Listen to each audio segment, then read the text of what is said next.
What's up, ladies and gentlemen of the internet? It's that time of week. It's the Media Clash time. It's Media Clash time. I'll eventually come up with a better intro for this, but as always, I'm Wayne, joined by Paul. And we're gonna get into some movies, TV, and news and entertainment stuff, because we haven't really done that in the last couple of weeks, and we need to get to it. So, as usual, we'll start with the things that we have watched and played. Go. What do you got for us, Paul? Watch wise, I watched The Boys Diabolical. It's a little short cartoons that they're doing. There's about 8 of them.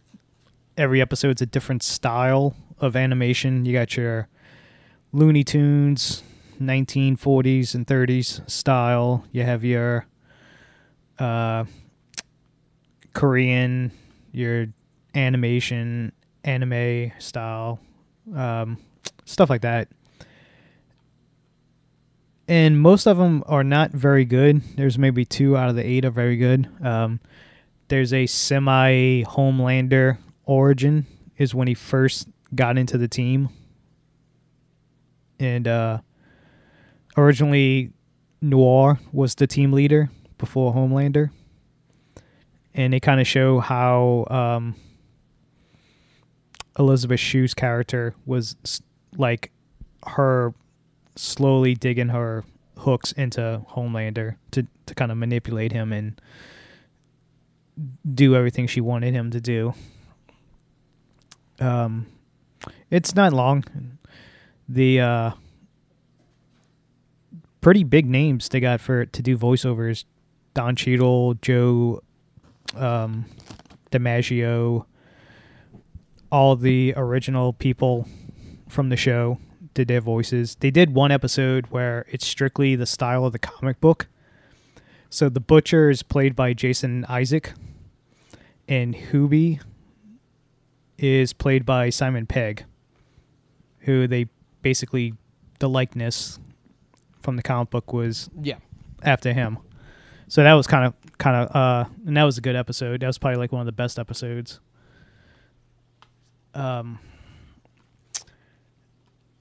All Flags Mean Death started 2 weeks ago, and they've been releasing 3 episodes per week on HBO Max. I'm guessing it's a streaming only. Yes. It's 30 minutes long. It's Taika Waititi is the executive producer, and he plays Blackbeard on the show. Reese Darby plays the lead as the gentleman pirate in his little merry band of pirates that he has. And you watch the show, and it's very... If you like What We Do in the Shadows or Fly the Conchords, it's that style of comedy. And it's got a lot of great actors in it too. Like, there's a lot of people you'll recognize their face, but you just don't know their name. You have to look it up. Elton John from Truth Seekers is in it. The black kid. Oh, okay. Wasn't his name Elton John? I'm trying to remember. I don't know. I don't remember. And then it's like, what's your real name? Yeah. Lionel Richie, I think it was his real name or something. I can't remember. It sucks that show got canceled. But it's very funny. They did 8 episodes in the past 3 weeks. So the last 2 episodes are gonna come out next Thursday. Trying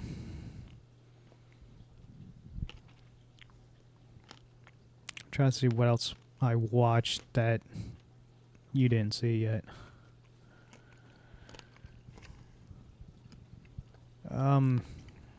I guess that's about it. Like, except for the one major thing that we'll talk about later. I mean, really, all I've,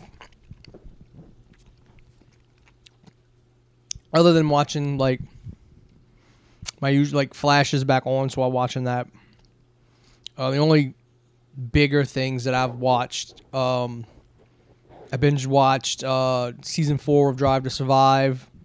because F1 starts back up this weekend in Bahrain. So, you know, nothing like watching a bunch of multi-millionaires drive around at 200 miles an hour. So, yeah, that was good as usual because it's just literally fancy edited for drama, you know, documentary footage like Netflix does so well. The only other thing really just been playing Destiny, Jurassic World Evolution 2. Re-downloaded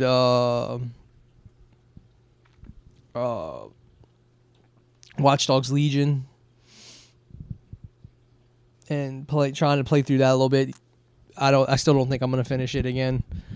And then I started playing the Mass Effect Legendary Edition, and just like the first time I tried playing Mass Effect 1, it's just I can't get into it. Like, I cannot get into Mass Effect. I played and beat Mass Effect 2. I played and beat Mass Effect 3. I just could not get into Mass Effect 1. I don't know why. I was the same way. I played 10 minutes of it, and I hated the controls. Yeah, like, I mean, even though, like, the controls and all this is, like, it's redone, I'm just... I don't know, maybe it's one of these things, like, I know the story, I know how everything plays out. I probably won't play any of them. Yeah. It's not a replay game. I forgot to say, I went back and played Assassin's Creed Valhalla because of the, I got the Season Pass, and all the Season Pass stuff, expansions and DLCs came out, and so I'm slowly going through that. I've gone to Ireland to help them out and deal with the druids and stuff like that. Next, I think the Dawn of Ragnarok came out, and I thought it was a part of the Season Pass, but it's not. It's like its own expansion, like its own little mini game. You know, there's an assassin character you can get in the DLC for Watch Dogs, and clearly, even though they're probably made in the same engine, they probably should just make Watch Dogs with the same control scheme and everything as Assassin's Creed. Yeah, because it was a pain in the ass trying to do the Assassin's Creed bit of this game to unlock this character, having to like jump across. I'm like, and you just no matter what, like you just either have to like walk up to the edge and wait for the button prompt, or you just hold the button and hope to God it jumps properly when you hit the edge. The last time I played Legion was when they introduced the 2-player co-op. There's there's the zombie bit. I have to go back in and try and play it some more, because I tried to play it one time and I got like swarmed. So I have to see how that works out. That might be, funner to play. Is that cross play? It should be. Oh, maybe I don't know how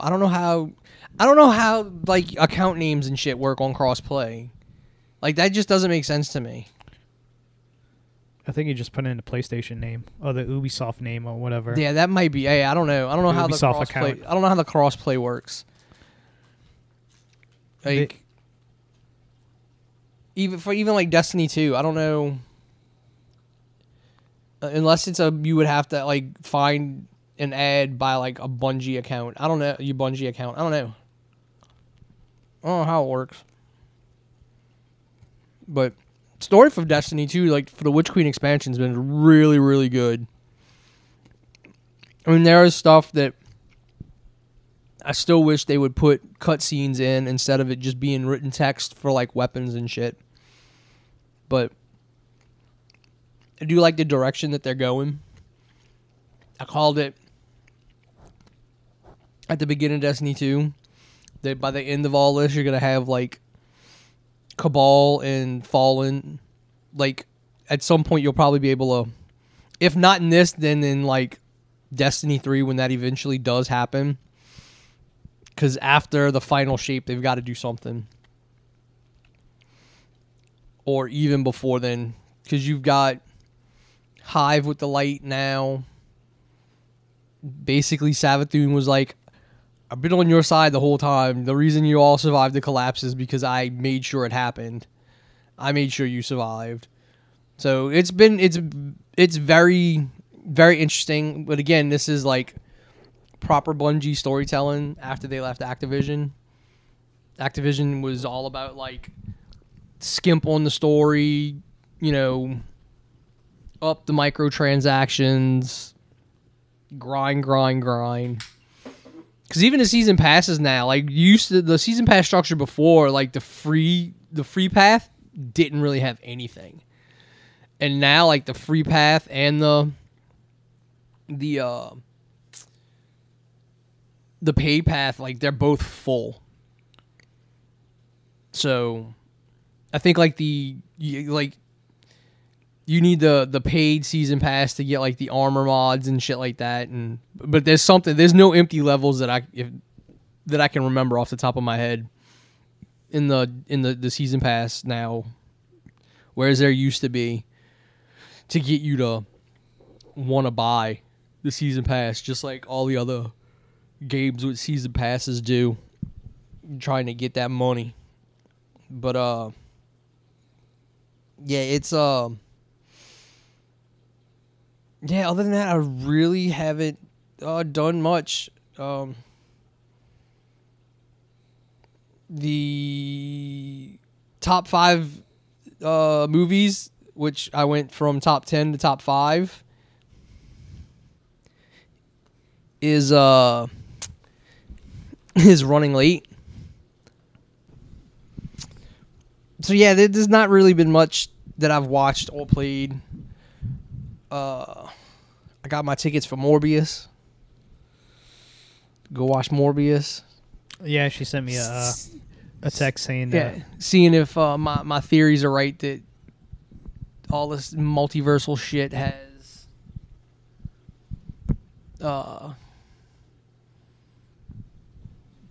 you know, connected the worlds, since you know, Michael Keaton's in the trailers still. So yeah, I'm gonna pass on Morbius. I have no desire to see that movie.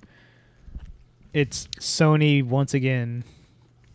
They've been doing it for the past 20 years of just trying desperately to get that Spider-Man universe going. By now, they're just going to throw all these side characters to try to make them. I mean, that's all it would be. Either his own movie that you would have to cram an origin in. No, it's either his own movie you get to tell the full origin, or a Spider-Man movie where you get like a 10-minute telling of his origin. I mean, there's other characters she could have done. Like, it's good that they're doing Kraven. Kraven's getting his own. And they're going to try and adapt Kraven's Last Hunt, but without Spider-Man? There's no way. You can't do it. You can't do any of his villains without him. Look at Venom. Venom sucks. Yes. You just going by Spider-Man's villains outside of maybe Norman are not that deep. Norman makes the villains deeper when he's like in charge of a group of them. I don't know. Kraven's pretty deep. For that one story, though, but that wasn't his first story. No, he's been around since like the 60s. That's what I'm saying. These film directors come in and they want to adapt like certain stories. And it's like, with nothing building up to it, it makes no sense. Like Batman versus Superman. Makes no sense for these two characters who are almost 100 years old and are like best friends. And now like we're supposed to believe these two hate each other. They don't even know each other. Well, like you have they built it up like and Zack Snyder again built it up like it's the big Dark Knight moment. Like, yeah, well, that Dark Knight moment had lifetimes of interactions and a relationship between those characters. That's why Dark Knight is like, that's a big deal. But you don't get that because you think my shitty Superman and my first appearance of Batman should have that kind of emotional moment of fighting one another. But both of their moms are named Martha. Which Alex, I don't think that? has ever come up in the comic books. I think it's who knows. Like, I'm sure if that actually ever came up in the comics, it would have been brought up when that was in the movie, and I saw no one bring up a point where they even talk about both of their moms have the same name. I bet you, like, Zack Snyder was in, like, some fucking room with, like, Ben Affleck and Henry Cavill and all that, and they're going through the script and blah, blah, blah. And he gets to that one point, he's like, and they realize both of their mother's names were Martha. And then he does that mind explosion, like, boo. Like, it's a big fucking... Thinking he's got something. And yeah. Like, dude. No. Yeah. Because he's a fucking genius. As we saw with Army of Darkness. No. I watched a film recap of... Oh, Army of the Dead, not Army of Darkness. Army of the Dead. No, Army of Darkness is 100 times better than this. Army of the Dead, horrible. What was the sequel? Oh, was it Prequel. Army of Thieves? Army of Thieves, yeah. Which is way better. Yeah, I watched the film recap where they basically break down that 2.5 hour film in like 3 minutes. Oh, no, 15 minutes. Army of Sorry. Thieves is so much better. So much better. Why? Because Zack Snyder didn't fucking do a thing to it. Yeah. I've been meaning, I heard good things about Adam Project. It looks funny. I saw he put up a video, and it's the little kid that plays him, like sitting behind him, quoting a line from Deadpool 2. And the line starts with like, fuck Wolverine. And it's just Ryan Reynolds sitting with his camera pointed back towards him, and the kid's like verbatim reciting this line, cursing left and right, and Ryan Reynolds is just like wide-eyed, like with the shocked face, because this kid's just going off like from memory. Yeah, it's I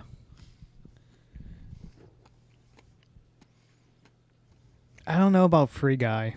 I watched it. I did watch it. I don't know if I said that last week, but I did watch it because it's free on Disney Plus now. That's pretty good. Is it? It is. Yeah. It is honestly pretty good because, like, the way, like, it's of course it's Ryan Reynolds being Ryan Reynolds and reacting to things like Ryan Reynolds would, but he's playing a newly self-aware AI, so it doesn't come off as Ryan Reynolds. It comes off as like, okay, yeah, like, so he acts like an unknowing idiot because he is an unknowing idiot. Did you watch the Honest trailer of it? So I watched that last night. And literally they're describing the whole movie, the plot of the movie, side by side with The Truman Show. And it's literally the exact same movie. I mean, and no, because it sound very fucking similar to me. The only person in The Truman Show that wasn't in on it was him. Yeah. This is literally an AI, and the entire world's full of like they don't know what's going on. This is more of a I get, and that's not. It's even everyone on the outside in Truman Show knows it's a show. Everybody watching what he does in the game, they're watching him do it, but it's not a show. It's him doing these things legitimately just in the game world. When he breaks his program and becomes like a free But NPC. he doesn't break his that's he's literally so the actual premise of the movie is Ryan Reynolds becomes self-aware. Not that he's a program. He thinks he still lives in the real world until he talks to the girl. He just decides to, like, you know, maybe I don't want to do the same thing over and over again every day. And then he's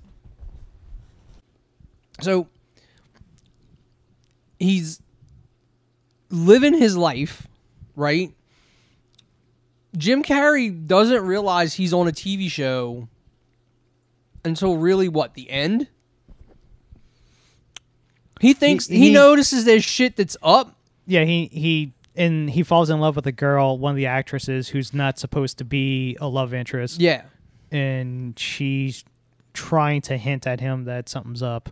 So, but essentially through most of the movie, he still just thinks the world, like everything around him is the way it is, so it should be. Things are just off. Ryan Reynolds' character literally walks through, sees the girl that's in the trailer, and just, like, even before then, like, he thinks about this girl that he sees all the time, usually in the same place every day. He then decides to not just go along with everything that happens.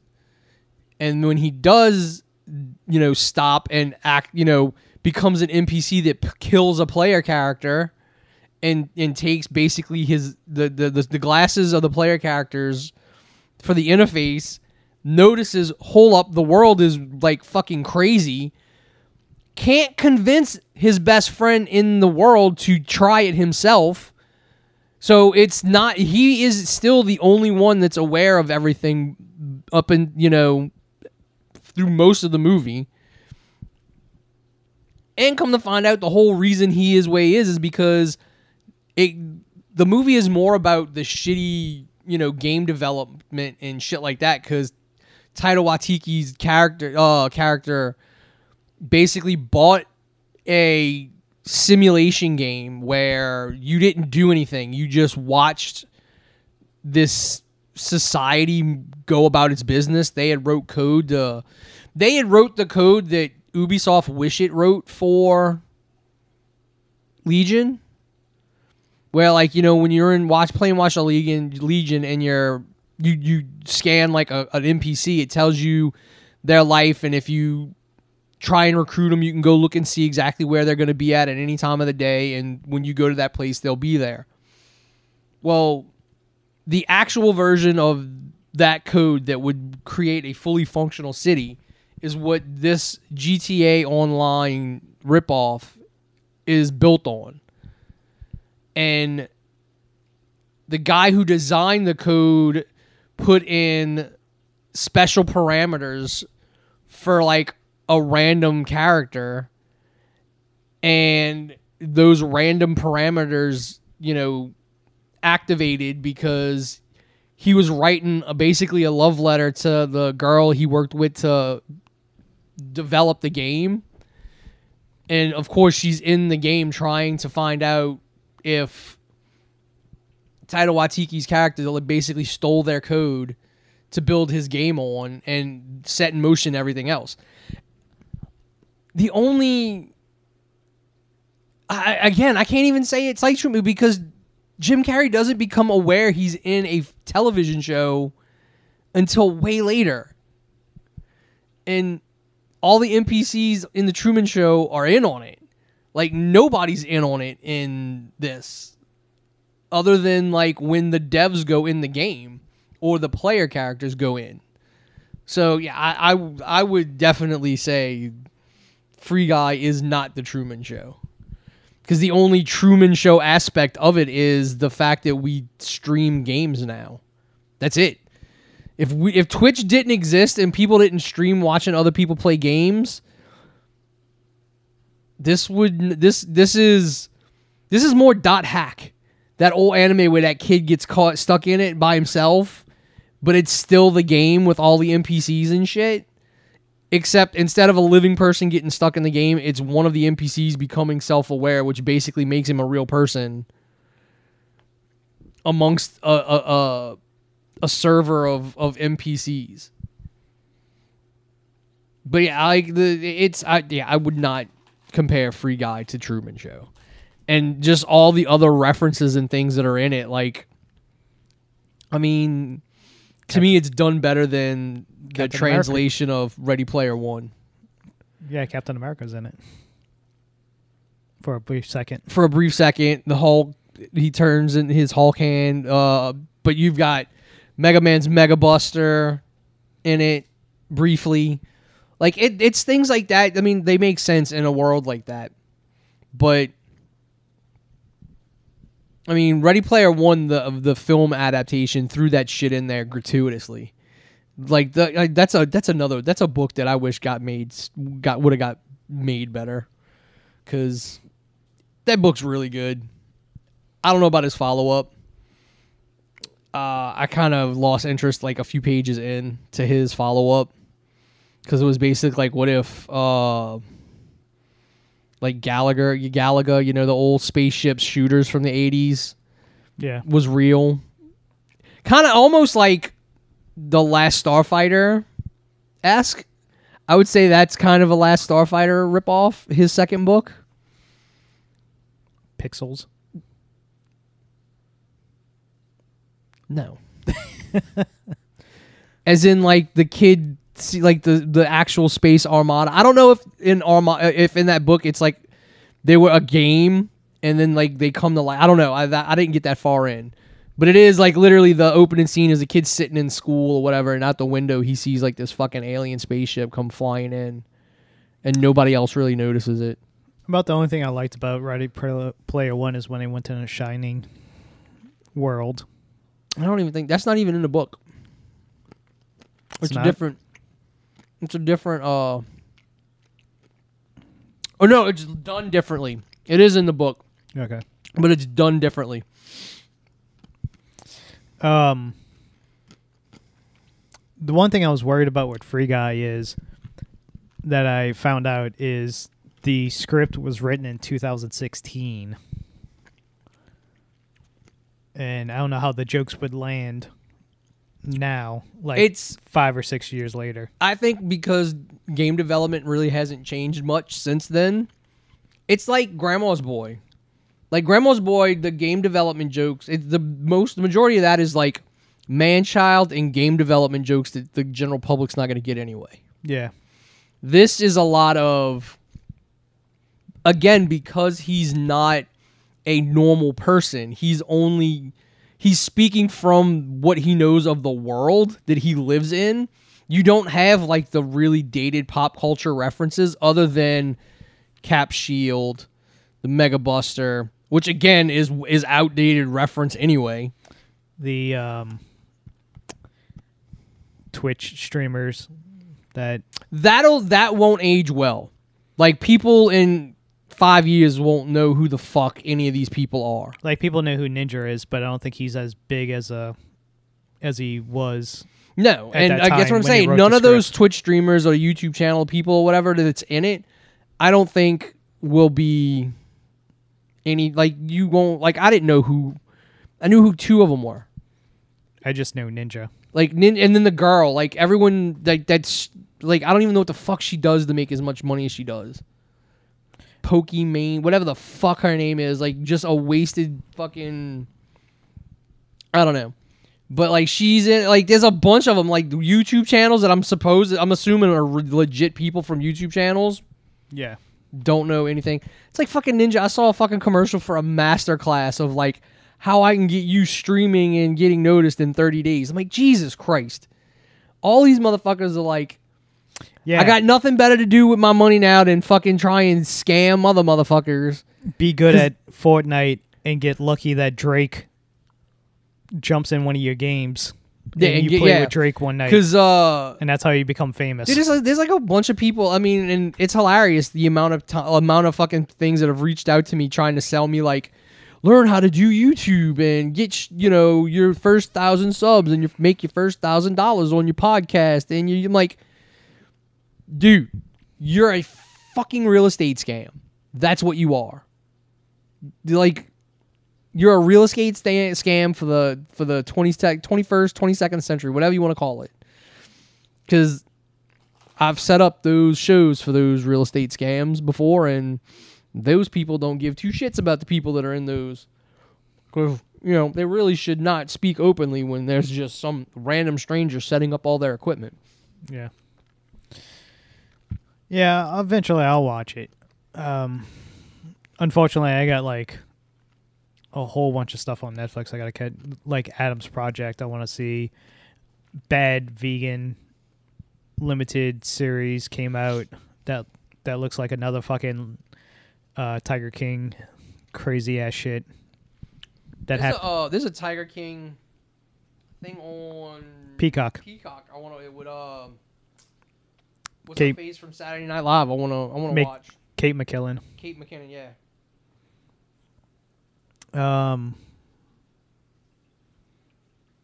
I guess we'll talk about some news. Fortunately, William Hurt passed away. You might know best as... I mean, people would know him as Thunderbolt Ross. Thunderbolt Ross, yeah. Or you've seen him in broadcast news. Fucking... why am I blanking on his fucking movies? His big movie was broadcast news. That was kind of like what... He was in that really popular... He was in Lost in Space. He was History of Violence, Altered States. So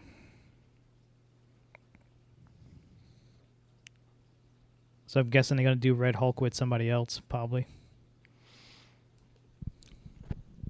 You could... If they do Red Hulk.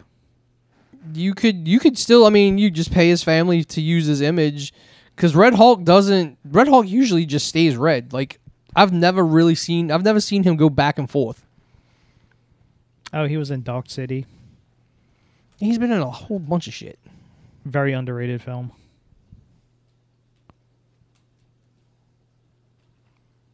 Kiss of the Spider Woman was a big one for him. Children of the Lesser God was a big one for him. The Big Chill. Body Heat. A lot of his big films was like early to mid 80s. And then but yeah, he was a really good actor. And I don't see his... He was in an HBO show that was like super popular. Was he in Mad Men?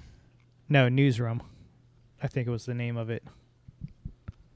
Oh no, older Howard Stark was in Mad Men. Oh yeah.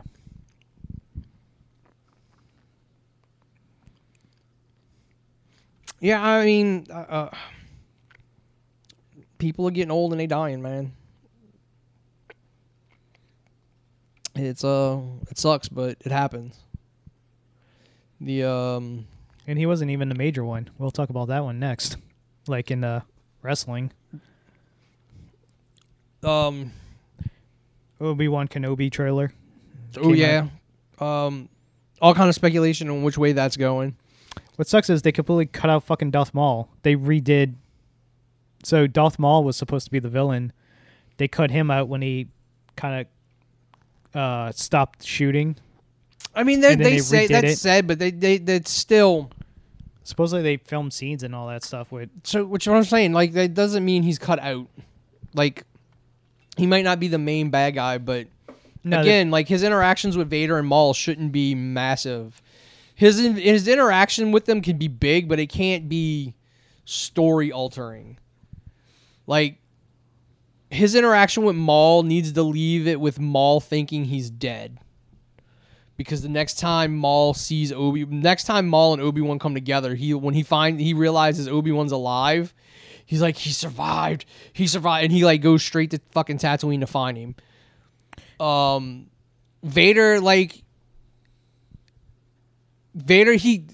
has to beat Vader, but in a way in which it's not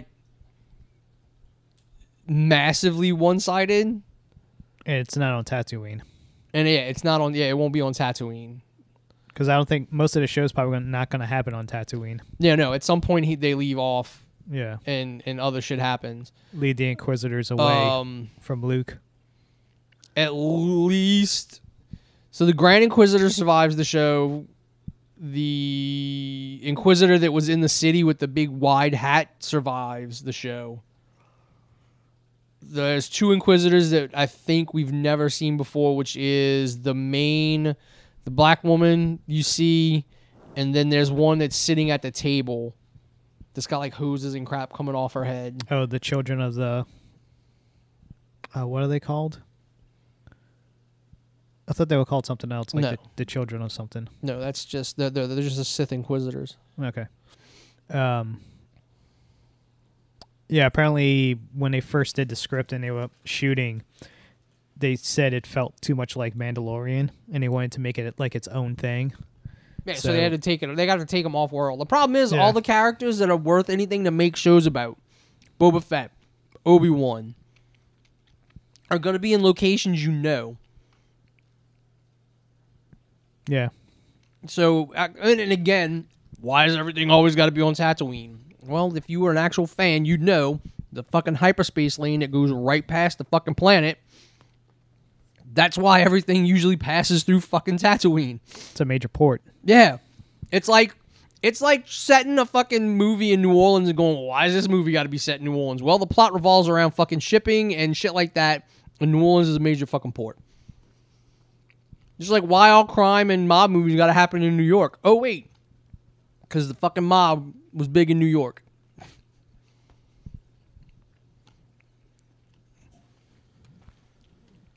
You know, people are like, oh, I'm tired of seeing you. Desert planets, because, you know, they have... Like, there's only so many, like, natural fauna and, you know, you can only do things a certain way. Like, to support the carbon-based life that humans are, you know, used to. Moon Knight starts next week. Yep. And then when is... And it's only 6 episodes. I think Ms. Marvel is June. Yeah, and apparently they completely changed her. Yeah, I don't know. Like, so origin. she's not an Inhuman. Like, she's supposed to be an Inhuman, but clearly, like, in this, she's not an Inhuman. She gets her powers from, like, some bracelets, which... Supposed to be connected to Shang-Chi? No. No? Is going to be probably the quantum gauntlets. Oh. Yeah. And so she'll be connected to Ant-Man and the Wasp, probably. Quasar? And she's going to be... Yeah. Quasar? Yeah, and she's going to be in the Miss Marvel movie, or the Marvels movie, because they're doing it that way where they're all in it. Yeah, so she's not a shapeshifter. No, she's basically Green Lantern, if you watch the trailer. She's Green Lantern, but instead of green, she's purple. So she's what were that corp did not have like a regular name. Like you had like Green Lantern Corps, the Yellow Lantern Corps, the Red Lanterns. They were like the Star Sapphires or something. I think the ones that had like purple. I think so. The Sapphires. Yeah. So she's basically, but I mean, she uses it like in the same way. Like you show her like using like the big huge fist off of hers. I guess I guess it's a way to. It's also a lot of people not having to explain what Inhumans are, but if we'd actually got a good Inhuman show, or if you did, you know, Agents of S.H.I.E.L.D. would have, you know, you'd have tried to like make Agents of S.H.I.E.L.D. canon. She could have been an Inhuman. They which is not gonna do. This is not gonna do any good to that Avengers game, because the characters are gonna be completely different from one another now. I know a lot of people are pissed that they completely changed her. She had a very tragic origin and stuff like that. Well, I mean, yeah, I think but her exposure to the Targaryen mist is not like all that happy. And it's like, also the fact of this is a fucking kid show. This is meant for kids. Yeah, so I mean, it's going to be lightened, and it's going to be it's not going to be. This isn't Falcon and Winter Soldier. This isn't, you know, even WandaVision was pretty dark at times. Yeah. So you gotta make a broad spectrum of things. Like, it's what it is. Speaking of which, all the Netflix Marvel stuff and Agents of S.H.I.E.L.D. are now on Disney Plus. I thought Agents of S.H.I.E.L.D. was already on there. No. I want to say it just went up with all the... Yeah, that's right, because they were all up on Netflix too at one point. So I guess they weren't. But I had thought they were. Agents of S.H.I.E.L.D. was a good show at times. And then when they find, like, I didn't like the last couple of seasons when they were just like, screw it, we're not even gonna attempt to be involved with the MCU. Oh, the time travel stuff. Like, there was right before the big time travel thing, they one of the teams there and like some agent they were meeting up with goes, "Have you seen the news about New York?" And she's like, "No, we're kind of busy with our own thing." And that was the last kind of like hint, and then after that, nothing. And then what do? They basically use their own version of the quantum realm, time travel, reality jumping to its own end when the series came to an end. So they could always bring that entire team into the MCU if they wanted to, because they ended using the quantum realm to travel basically between timelines or the multiverse, however you want to look at it. So there's at least an end there to go, all right, we want to bring Coulson back, which I still think they should. All the better if it's a life model decoy, because then people have to come to terms with like Coulson's a robot. And Daisy wasn't bad when she was not the center of attention. Just have her chop her hair off and actually look like Quake. I don't know. She was kind of the reason why I kind of stopped watching the show. That's because no, that first season was horrible. Because it like the first couple of seasons, even the Inhuman stuff kind of centered around her. And I was like, She is not a good actress. She is not good enough to carry a show. But then when they started like giving everybody like equal fucking screen time, I'm like, there we go. It's a team show. It's called Agents of S.H.I.E.L.D. And it got better. So much so it was on this fucking TV for 7 seasons. When they were like, why, like, every year, like, oh, it's going to get canceled. Oh, it's going to get canceled. I don't know. I thought it was a good show. It had its moments of greatness, and it had its moments of like, oh my God, this is horrible. Yeah, I kind of stopped watching after what they did with Ghost Rider.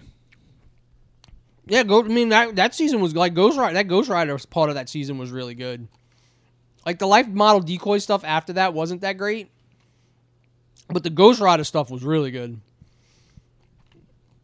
And I really want them to bring Robbie back. I want them to bring him back as Robbie, and I still want Nicolas Cage to play Johnny Blaze. Maybe in Doctor Strange 2. No, this is supposed to be people pointing out that Halle Berry was somewhere and she's got her short hair with her short white hair with the black highlights, like Storm had in I think the third movie. Yeah. Or the second movie, 1 or 2. And I'm like, oh my God, I would not be opposed to like a big massive cameo of like all the X-Men from the Fox universe. That would be fun. But again, we still need to, at some point, Kevin Feige needs to like step up and, properly introduce mutants into the MCU. Even though we've got a couple of mutants in the MCU already. They just weren't called mutants. And they didn't get to use their powers. Because the dude that, what's his face, breaks his arm in the prison in Black Widow is basically like a mutant werebear. Okay. Yeah, instead of like Wolfsbane and all those other characters that like Yeah. the wolf, like he turns into like a big massive bear. So I don't know. I want that. And then for some reason, I did this the other day because I saw a friend of mine posted of how old Spock was when he finally legitimately died in Star Trek. Like through everything in the time travel, like he was like 161, which technically he died early. He died young because his dad died at like 200 and some odd years old, 203, 205. Oh. But Cap was literally 180, 185. Captain Kirk? No, Captain America Oh. was 185, I think was the final number I came up with when he shows back up at the end of Endgame.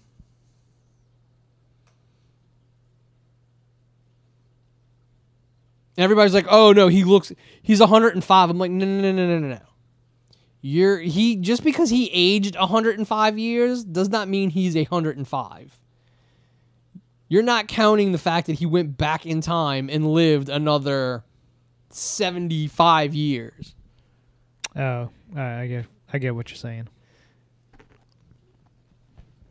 Like he goes back in time, I think they say like around 35. And they actually, Marvel put an age on him when he comes out.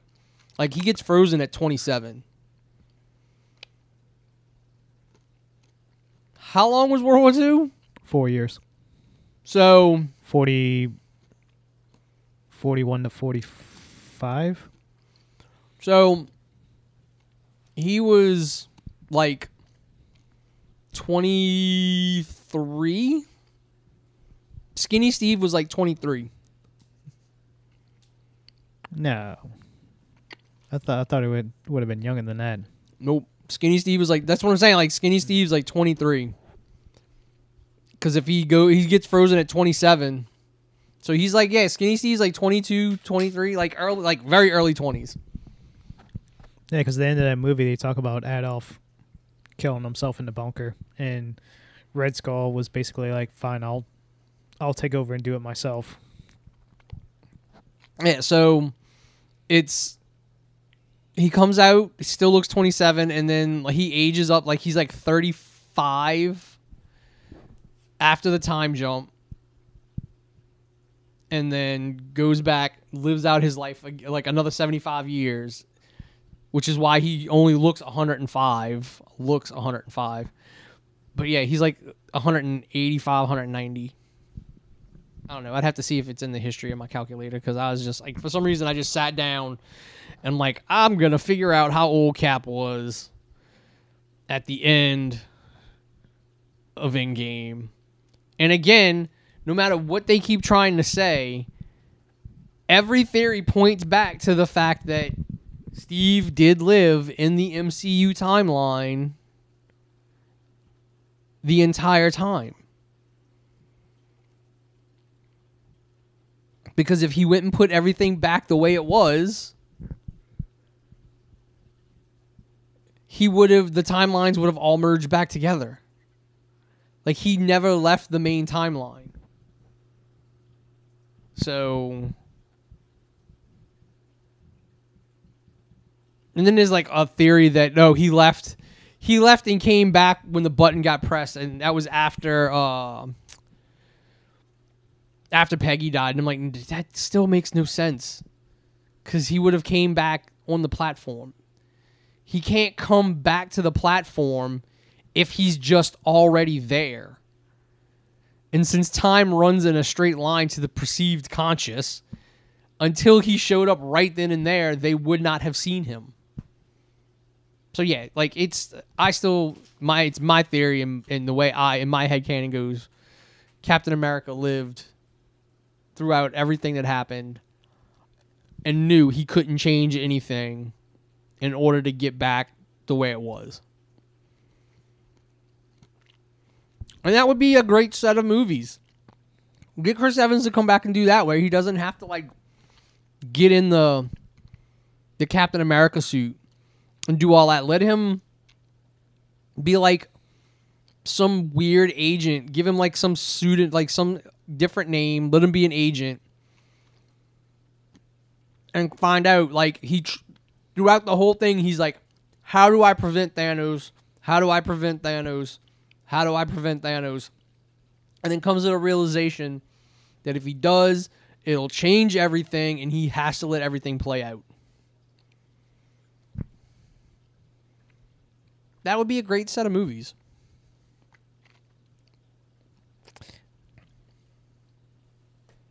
They, I think he said he showed interest into. I'm sure he's gonna. He'll be played. And again, they invented in Infinity War, no, in Endgame, the way to de-age him with the whole Scott turning into an old man, turning into a baby. They can move time through Cap, just like they did Scott, and make him young again.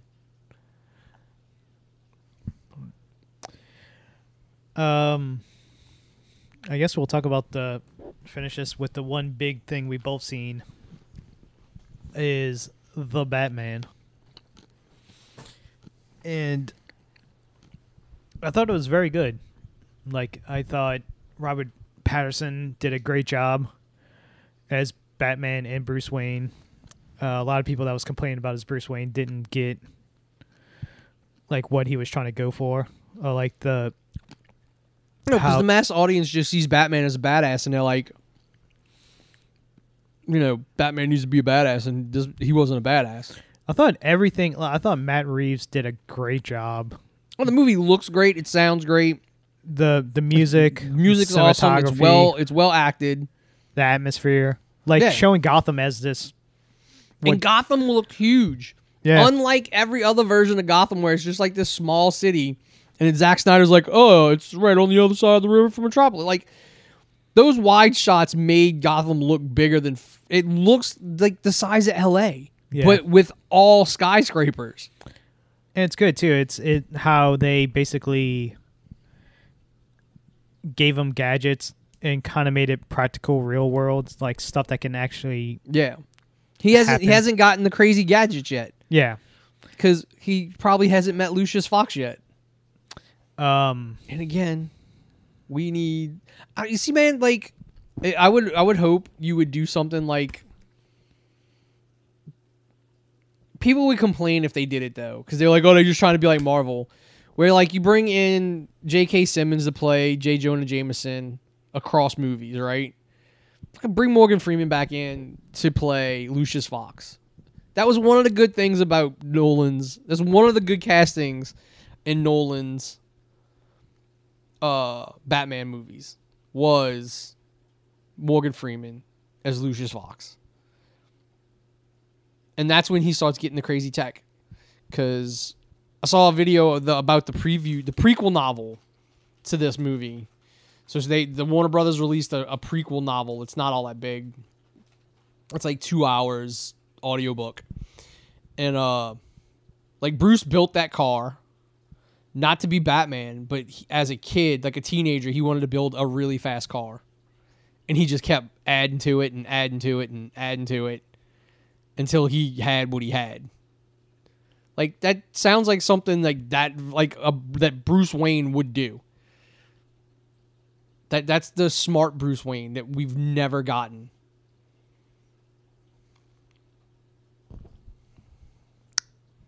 The best part about this version of Batman is they actually show him being the world's greatest detective. On his way to being the world's greatest detective, since he didn't pick up on a rat with wings is a bat. No, it came down to Falcone.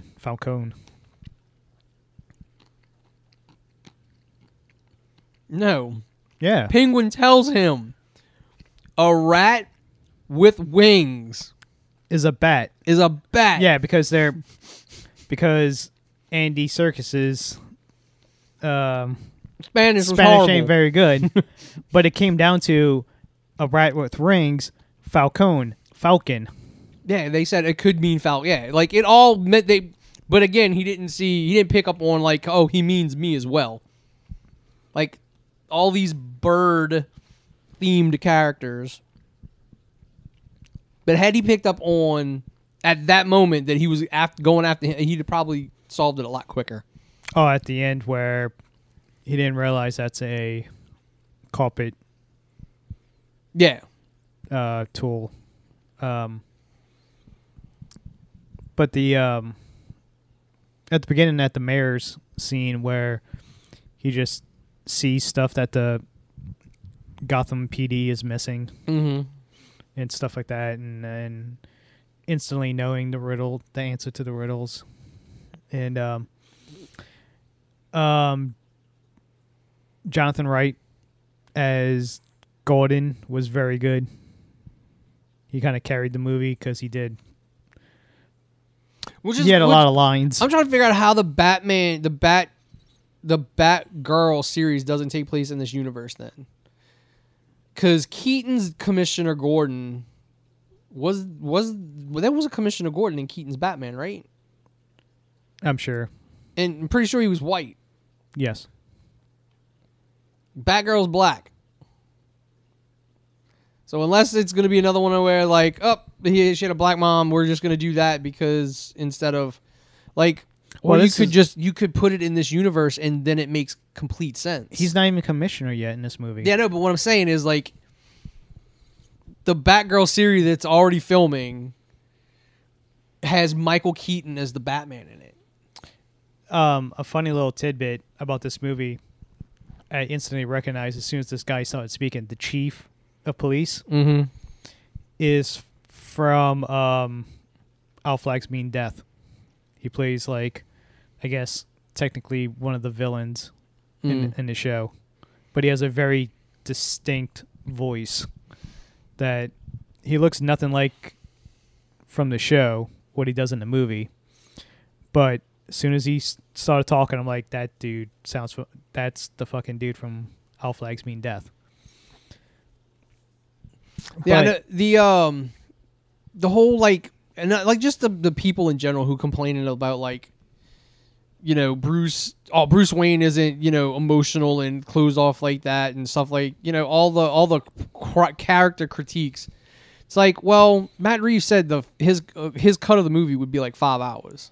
Yeah. So I'm sure there's a lot more character stuff that's not there, and I know the novel literally has him have all these confrontations with people about him being Bruce Wayne as a kid, and he hates how he gets treated, so he doesn't go out.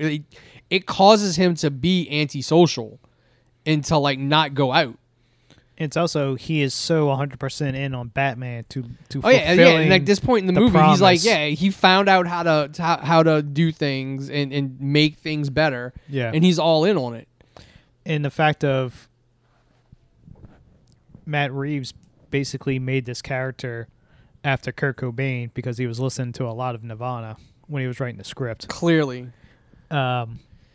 That was the inspiration for Bruce Wayne, of how Cobain didn't like to be in the spotlight, didn't like the stardom and stuff like that, but he had this talent and musical talent and made amazing music, but he hated being in the spotlight. He didn't like it.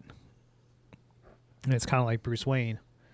Like he just wants to Cobain just wants to focus on making music and doing that, where Bruce Wayne just wants to focus on being Batman and living up to his promise that he made for his to fulfill the destiny that his parents. Yeah, and I mean, I'm sure. Like, I would love them to put like, all right, you gave Zack Snyder a shitty ass movie, like a director's cut. Like, finish fucking Matt Reeves' Batman movie and put the whole thing out on fucking HBO Max. Zoe Kravitz did a great job as Catwoman. Like, they had great chemistry. The whole flooding the city, it's a scene that needs to be there because it's him realizing after when he falls and then he saves the the new mayor and the people and the child of the mayor, the ex-mayor that died at the beginning of the movie, is him realizing that he has to be a different type of Batman. Like, he just can't be broody. Yeah, he just can't. Well, I mean, and here's the thing. Like, I think that's a little. That's the kind of thing you get when you try and make a Batman who's isolated from the rest of the DC universe. Like, yeah, comic book Batman is hope for the average citizen, maybe in Gotham, but he still is the boogeyman in the shadow. Well, yeah, they set that up at the beginning of the That film. scares everybody. Whereas I think it felt to me like they were almost stealing some Superman to, like, Batman has to be hope. And it's like, you don't have to be, you just have to show that you're not a threat to, you know, non-criminals. Like, you're a hero. It's also good. I like the way they wrote him kind of basically, I don't like when he was talking about Catwoman, the girl that disappeared, and how basically he was like, maybe she did something to deserve this, and all this stuff, and always looking at different angles of people. It's like sometimes people's not as cut and dry as you like, see them. I heard one complaint that we don't, you know, basically the girl, you know, they refrigerated the girl, like, as a plot device that, you know, nobody, like, there was no attachment to the girl to die. So it doesn't mean anything. And it's like, yeah, because ultimately to Bruce and the Batman and the plot of the story, it doesn't mean anything until you know for sure that there's evidence that Falcone himself killed her. The problem is you need a body. And then after that, after you hear the phone call, then you get the body. So then if Falcone's alive, which I'm sure he's not dead, you're never given... He got shot in the head. No, he didn't. No, he got shot in the body. Yeah. Sorry. Which is literally what happened to him, and Thomas Wayne fixed him. So you can write, they wrote in the movie that he survived a gunshot once already. Well, there's a hint at Hush, the Elliot family. It's in yeah. But again, without that being Tommy Elliott, without that being like Bruce's best friend, like, you kind of, that character doesn't work. Yeah. This movie hints at so many different... I mean, because he's clear, like, this is a movie you can tell somebody was a fan when they made it, when they wrote it. Like, you can tell Matt Reeves knows Batman. And, like, I'm assuming a lot of these actors, they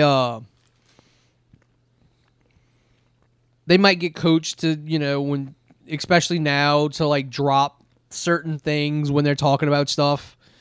But Robert Pattinson's of an age that I could believe he read Court of Owls, because who was he it was the four main people. Court of Owls? Well, no, I'm talking, like, they were in an interview. I think it was like Vanity Fair or whatever, when they do the videos of, like, the people standing around and they ask questions or whatever. Pattinson threw out Court of Owls, and Paul Dano was throwing out, like, vague references to Court of Owls. Oh, could they actually be in this movie? So clearly that was something that was brought up either by Reeves himself, or, like, you could say, all right, they're of the age where they probably read Court of Owls, because it's a few years old and Pattinson's only, like, 35. Because they were asking him, like, what would you want to see in a sequel? I just hope they don't, like, this was very realistic and very, you know, down to earth. Like, again, like, we have to be Nolan.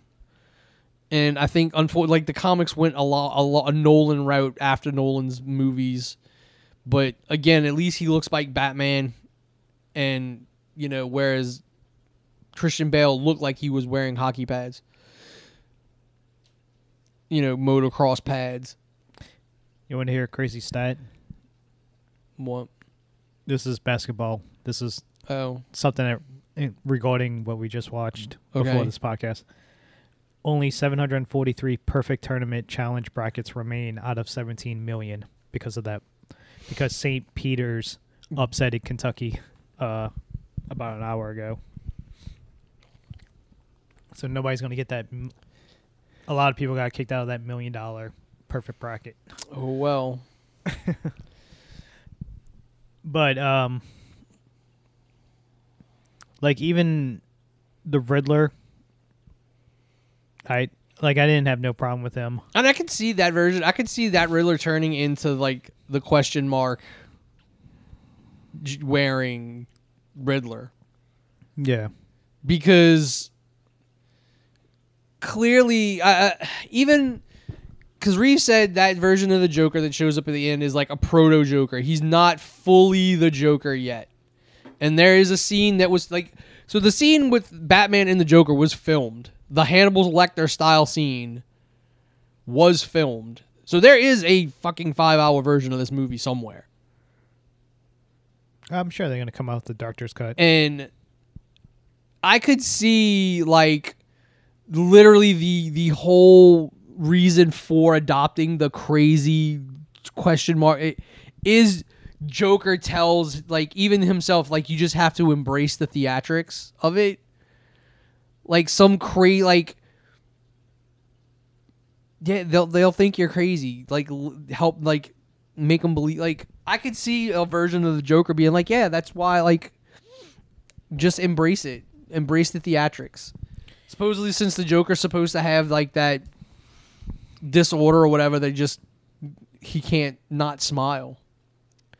So he's not going to be like a vat of chemicals or whatever. Yeah.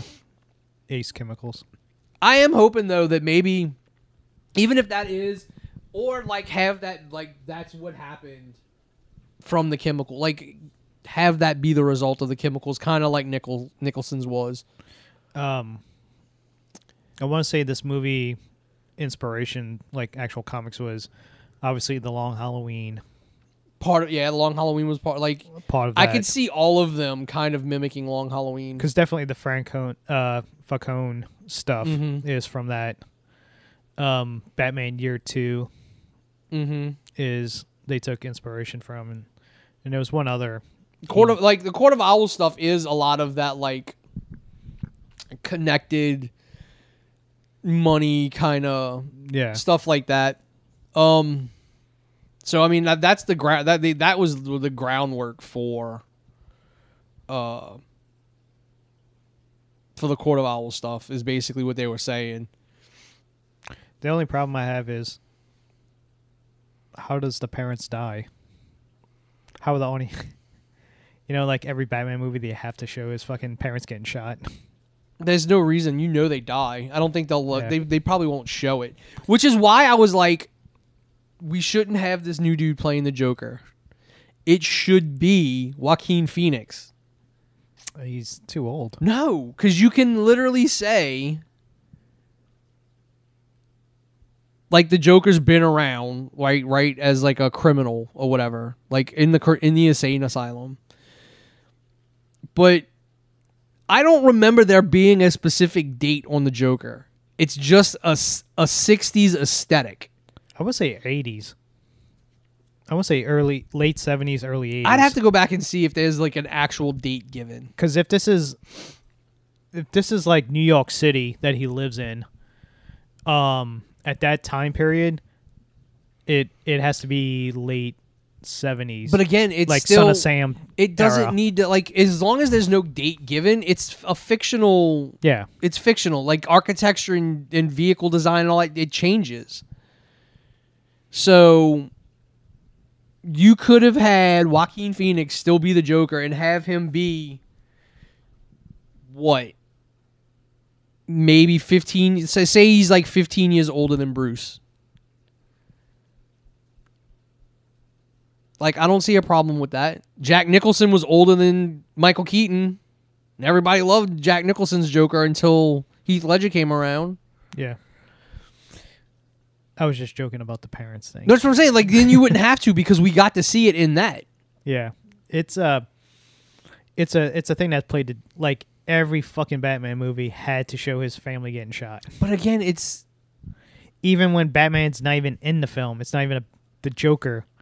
Yeah, they but had that to was show his fucking parents getting. But again, you implying had his parents were getting shot. You showed Thomas, like, you connected him to the Waynes. Yeah. The payoff is the Joker's chaos is what got the Waynes killed. That's the payoff for that. It's not like, oh, Batman. It's, no, the person he thought was his father, the person he still thinks is his father, is murdered not by him, but by, you know, the chaos that has all ensued from this. If in the Joker's mind and in like the way you take it, if Thomas Wayne would have just accepted him, he wouldn't have gotten shot. And it's also the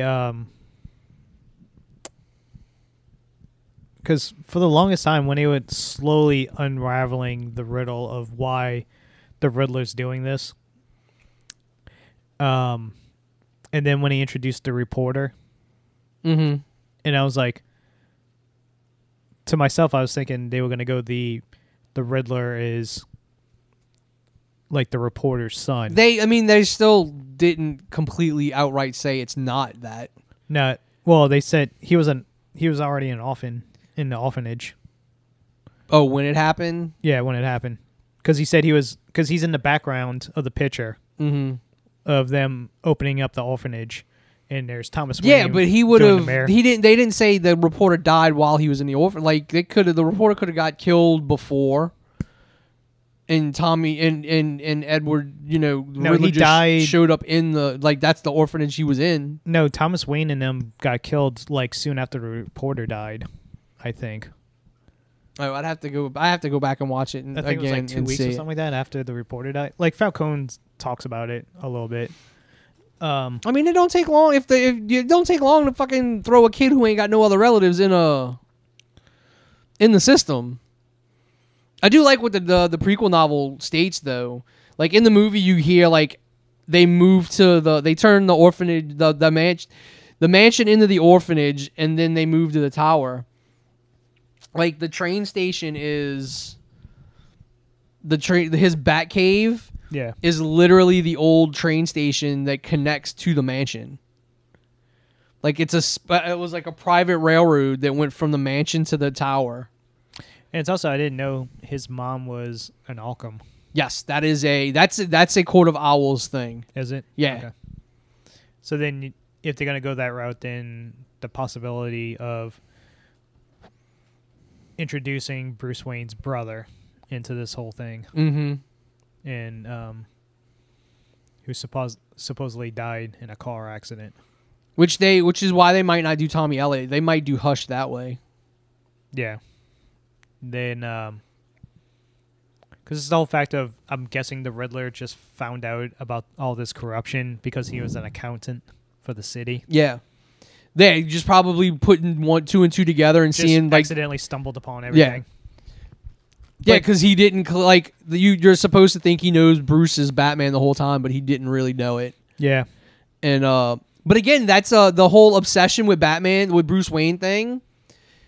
Him being, like, obsessed with Bruce Wayne as an orphan because, you know, he had to look at fucking Bruce's face every day at the orphanage in that fucking big-ass picture and live in Bruce's house as an orphan.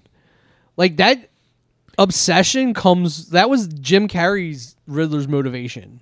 Yeah. Like, he was obsessed with Bruce because he thought he saw in Bruce a kindred spirit in that movie because you don't get to see all the scenes that are cut out of that movie, but, like, Edward Nygma in Batman Forever was, like, a bullied kid and, like, around the same time that Bruce's parents died, and like there's a scene where he gets his head cracked open and like he passes out, and the last thing he sees is his own blood like soaking into a newspaper of like the Wayne's dead, and like it's a picture of Bruce, like a millionaire son, orphaned or whatever. It's not in the movie. It's in the novelization for Batman Forever. Oh, I was about to say I don't remember all this. Oh yeah, no, it's in like that Riddler had a way deeper backstory than they allowed him to have in the movie. They yeah, it's him explaining like, yeah, because the money wasn't coming in, we didn't eat Yeah. a whole lot. Rats would nibble on us at night. You couldn't sleep. They couldn't afford heat, so like some of the babies didn't survive the winters. I'm going to assume, I would hope that they have him go back and take the mansion back over as his house. And maybe do something where he fixes the orphanage or whatever. And that's how we get Robin. But I don't like the tower thing. I didn't like that they kind of did away with... They kind of went that direction in Nolan's. Because the mansion burned down or whatever. And definitely in Batgirl, the Batwoman, the show, the cave is underneath the tower. Except it's a cave. It's not a train station. But I much prefer the Bat cave being underneath the mansion. It's like the two houses are there, and it's like the fake, like the because again, it's Batman's real, Bruce Wayne's the mask. So it's like here's the fake public persona up here, and then on top of the hiding the real Bruce.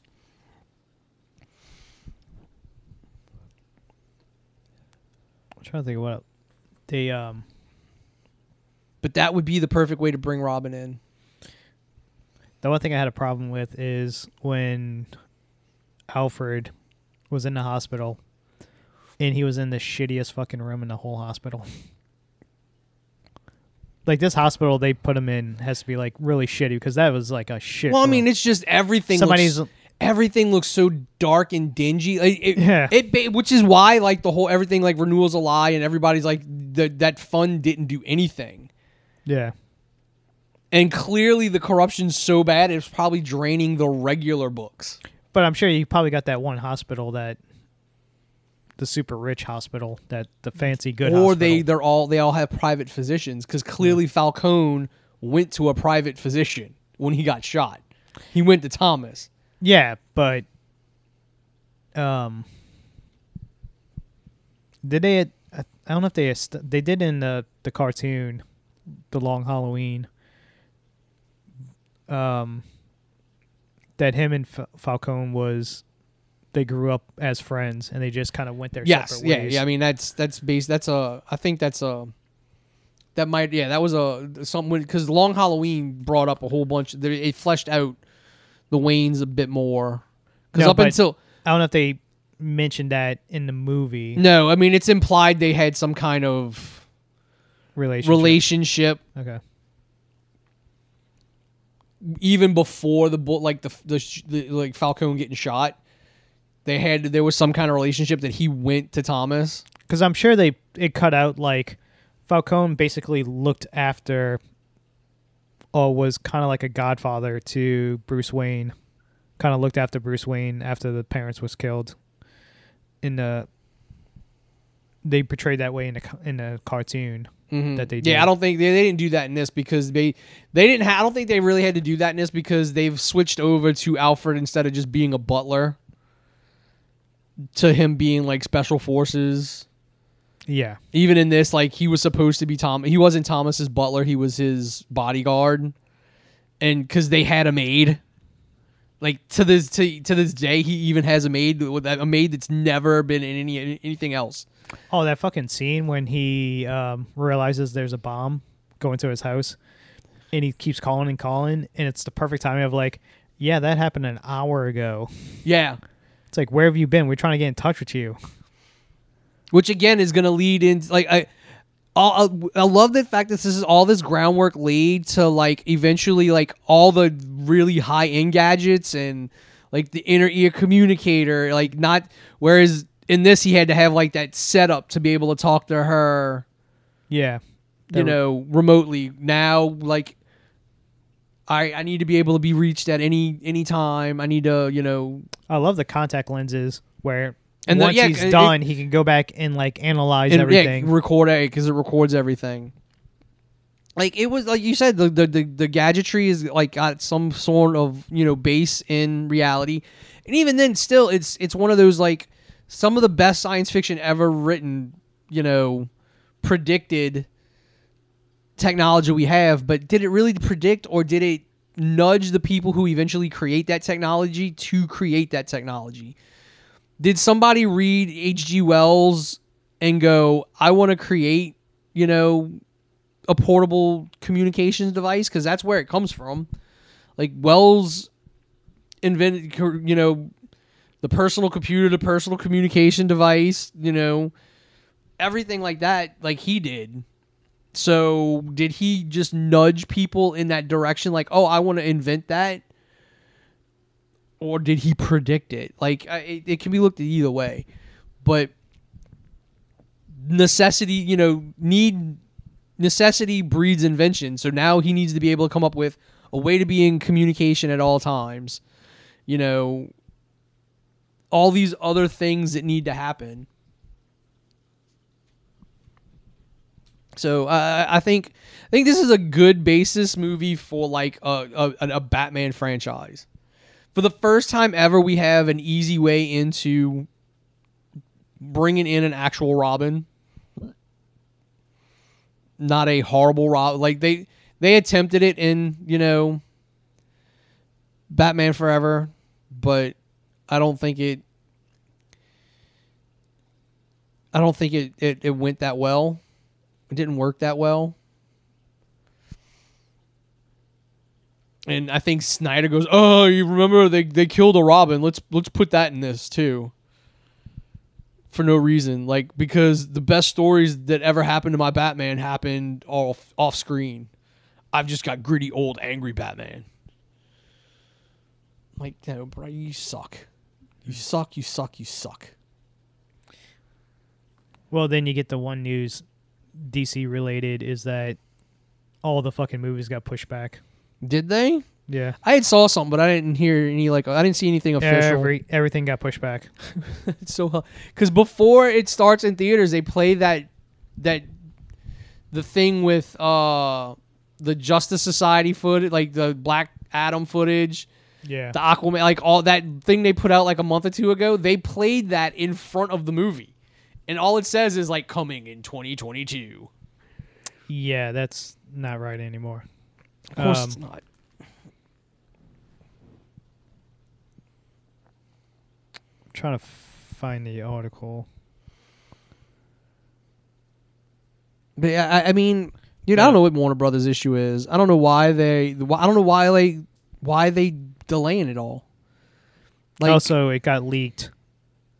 I don't know if they data mined it or they hacked the HBO Max app, but April 19th is when the Batman goes streaming, and I think April... I mean, it's 45 days after...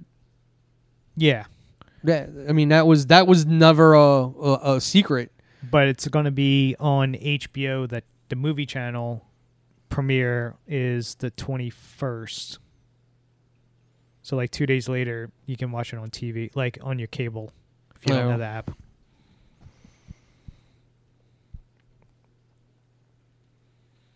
Black Adam is October 21st. Of this year? Yeah. When was it supposed to come out?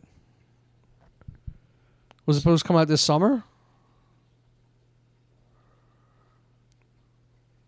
It was supposed to come out, like, last year, but COVID shit. Yeah, I know, but they had given it a 2022. Like, I thought it was it earlier this year, or was it always that? I'm trying to find the original fucking set list. Let's see. Because, I mean...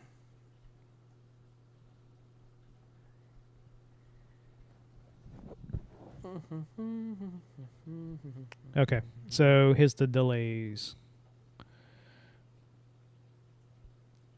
Black Adam was supposed to be July 29th. Now it's October 21st. Aquaman was December 16th. Now it's March 17th. The Flash was November 4th of 2022. Is now June 23rd of 2023. The one that I think everybody's really looking forward to. They moved like massively. They moved up Shazam from June 2nd, 2023 to December 12th, 2022. Wow. Dude, then how are they not ready? Because most of this shit must be done. And that's going to compete with fucking Avatar. That's when Avatar 2 comes out. Dude, Avatar 2 is not going to... I can't wait for that movie to tank. Super Pets, I think, is...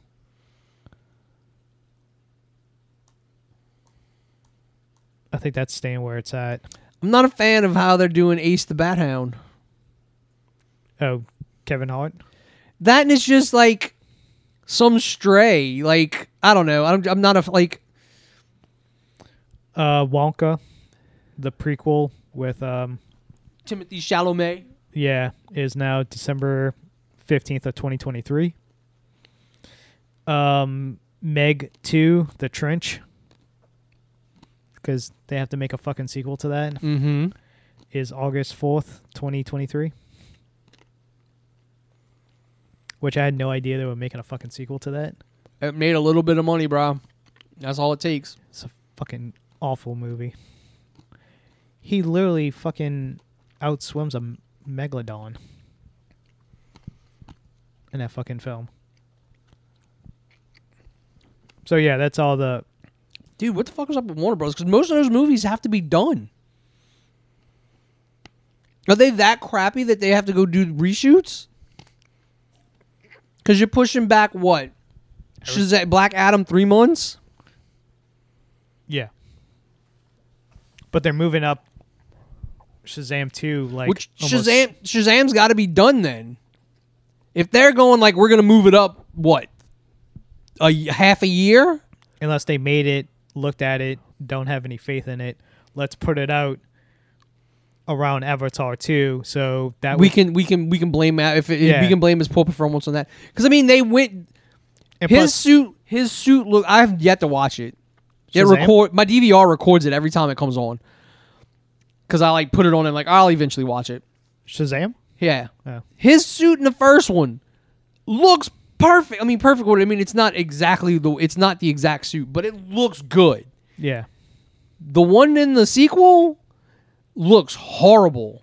So I've seen, and it's got that stupid texture that fucking the Man of Steel suit fucking had. Oh, the ripple. Yeah, like even like his is all S shields, but like Shazam's, it just looks like S's for Shazam. I've seen Shazam, like when it first came out, because I was working at the movie theater at the time, and like that's geared towards kids, and it does that job. Mark Strong is great in it as the villain. The sequel just doesn't Zachary Levi just looks horrible as Shazam. Like that suit just I'm like, no, that suit just looks bad. Yeah, because there's no way you can have somebody that fucking big look like Shazam, because you need somebody basically like The Rock size to play Shazam. And but Zachary Levi did a good job of playing that role as a kid in a man body with all these superpowers. But it's a typical DC film. Like it's not written very well.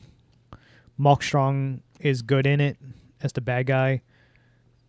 Yeah, I don't like that they in this movie introduced like all these other people that have Shazam powers. Well, that's an old 60s thing. Yeah, that's in the comics. But I mean, that's not and that was something that wasn't in, like, it wasn't a main, like, they existed, up until the New 52, but then like New 52 gave us technically what we got in the movie. I don't know. It's weird. Like, I was never a fan of like all Mary Marvel and all the other Shazam people because it just makes him less and less special. The only thing is, the mom is like the biggest fucking piece of shit in his film. Like, they go out of their way to make the mom. I mean, you got to figure it's made for kids, so they got to make the orphan, like the stepmom or whatever she is, because Billy's supposed to be a fucking orphan. No, it's he tracks down his real mom. Oh, who basically they went to a fair, and she left him at the fair, and that's how it becomes an orphanage. Again, it's basically you got to make her look like a piece of crap. It's So- for the kids, so the kids, will be like, yeah, the hell with the mom, the hell with mom. His mom sucks. Oh no, they double down on. Yeah, it that's what I'm saying. at the Like end. that's what you would do in a kids movie. Literally, he finds his mom after he had the big fight, the big third act fight, to where he doesn't want to be with that family anymore. He wants to be with his mom because that's the main goal throughout the whole film, was he was trying to find his mom because his life will be better if he finds her. Finally finds her at the end, and apparently she's like either dating or married to some piece of shit alcoholic, druggy person, and she basically rejects him at the doorstep. It's like, and he's pleading with her like, "Mom, I'm finally here. We can be a family again. Let's go. And she's like, "No, I gave you up because I can't take care of you, and I don't want you," basically. And the boyfriend / husband or whatever he was off camera, like, "Who's at the door?" And she's like, looks at Billy and looks back. It's like, "Oh, it's nobody." And then she slowly shuts the door on him. And then he realizes his real family was the adopted family that took him in. And I mean, that's cheesy, easy for a child to understand, right? That scene is so fucking bad. Like, watch that one scene. Dude, the best, I think, the animated, I think it's Shazam versus Black Adam movie. It's old. But the whole premise and setup is like Clark's interviewing Billy.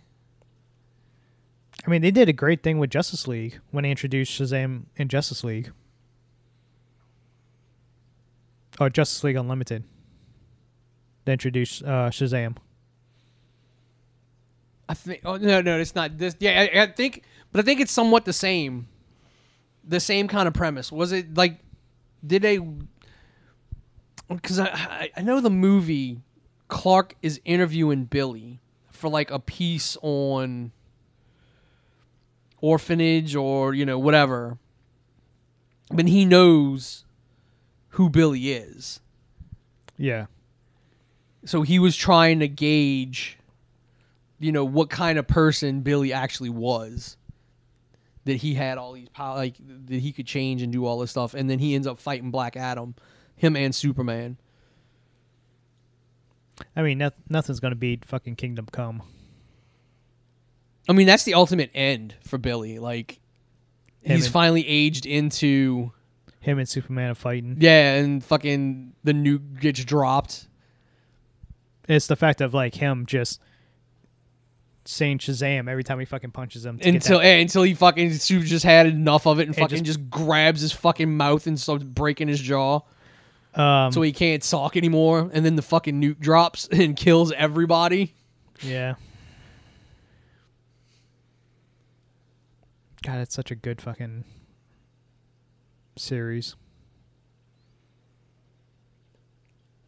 See, if DC wants to be really fucking bold, they can do Dark Knight Rises, or The Dark Knight, or do Kingdom Come. No, they should do... Or do Injustice. If they're going to do any of these weird, separate universe, they need to do Kingdom Come. Pick who you want to be your goddamn Superman, Batman, and Wonder Woman. Who you gonna make your meta humans, and then you gotta have your. Well, no, because then you can go nuts with everybody else. Like, just make a movie where everything exists. You don't need to explain it. Just make a movie where everything exists. Tell the fucking story. If anything, I want an Injustice movie. Like, if you want to do a Justice League movie, Injustice is perfect. I mean, that's all they ever want to do is do the bad Superman story, so do it. Not Injustice. But yeah, Injustice is a very good story. No,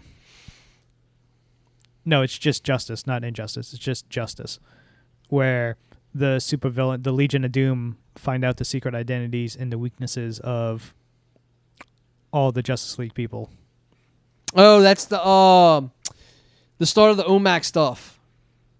When Batman's files get stolen because they use his weaknesses, like how he figured out to take them all down. Yeah, something like that. Yeah. Yeah, I think that was the beginning of like Brother Eye and the OMAC stuff. And it's basically the supervillains, the Legion of Doom. Basically, it starts off with them helping humanity. Like they'll go to third world countries, and Poison Ivy would fertile the land and like grow all these crops so people can eat, so hunger gets wiped out. I think Captain Cold brings in like all this cold weather and they can melt and have water, and it's all this great stuff. Toyman is making prosthetic robot limbs and stuff like that for kids that's in war-torn areas that had these horrific accidents and stuff like that. But it's all a front. And it's like Luthor and all them. And the best part is Joker. Like they wouldn't let Joker in the plan because he's the fucking wild card. We're trying to keep up this facade. Yeah, Joker wouldn't do it. And Joker wouldn't do it. And Joker's fucking great because he ends up, I think, blowing up the island that the Legion of Doom made supposedly to help humanity, but really they were just going to use it to rule over everybody. Yeah, because I think they did it because I thought I saw animation where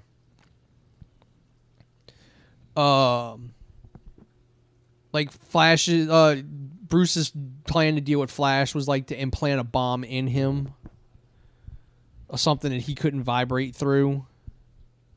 I don't know, like he would just had a bomb hook. No matter what he did, he couldn't get it off of him. Like all these fucking things to be able to like take out the Justice League, and it led into like the Brother Eye satellite, and fucking Bruce got kicked out of the fucking Justice League. I think they adapted it in Young Justice. I think that's what it was. I think they adapted this in Young Justice. It didn't get its own cartoon. They just did the storyline of like his the fact that he kept a file on everybody and how to kill them. Yeah, they talk about that in Justice League Unlimited. Or Justice. It was probably Justice League or Justice League Unlimited. He basically told her, like, I have a file on everybody just in case. And it's like, what about you, Bruce? What if you go bad? And then that's why he's here, and he pointed at fucking Superman. He's the one who's going to keep me in check. Wait, because ultimately, if Bruce has done something and needs to die, then it's going to be Superman that's just going to do it in a fucking instant. And it's fucking it's Dick, who if Batman goes fucking rogue, there's like, and Soup refuses to kill him. Was it Grayson? Yeah, Grayson has been trained to the point where he should be regarded equally to Bruce. Yeah. So if the Batman goes rogue, then Batman Jr. can take him out. And probably one of the best things about Justice, reading it, is when the scene when they go after Superman. It's him and Lois eating at a dinner, and then he gets attacked by like 4 different villains: Solomon Grundy, Metallo, and I can't remember the other 2. Is it Solomon Grundy, Metallo? I think it's Parasite. Yeah, Parasite, because he drains his powers. He keeps draining his powers, and it's somebody else. Yeah, I can't remember who the 4th one is. But yeah, it was like basically they're holding him down. Parasite's draining his powers as Metallo opens up his chest and has the kryptonite coming close to him, and he just looks up at the sky and he screams, "Help me!" And that's the last panel for that one issue, and Mhm. it's so fucking like Alex Ross is fucking amazing artist. And then the one person to come save him is Shazam, and it's just a great shot of him Shazamming in, annihilating all the fucking bad guys, and him just standing there looking heroic with his get his hero pose on in front of Superman. Mhm. God, I didn't like how it ends, how everybody's got this metallic suit thing and they go to that island and they fight all the bad guys. But that fucking series was so good. That definitely deserves to be, like, Bruce Timm should have made that into a cartoon. Yeah, I guess we can wrap it up there for this week's episode. And yeah, I'm Wayne. That was Paul. and we'll see you later.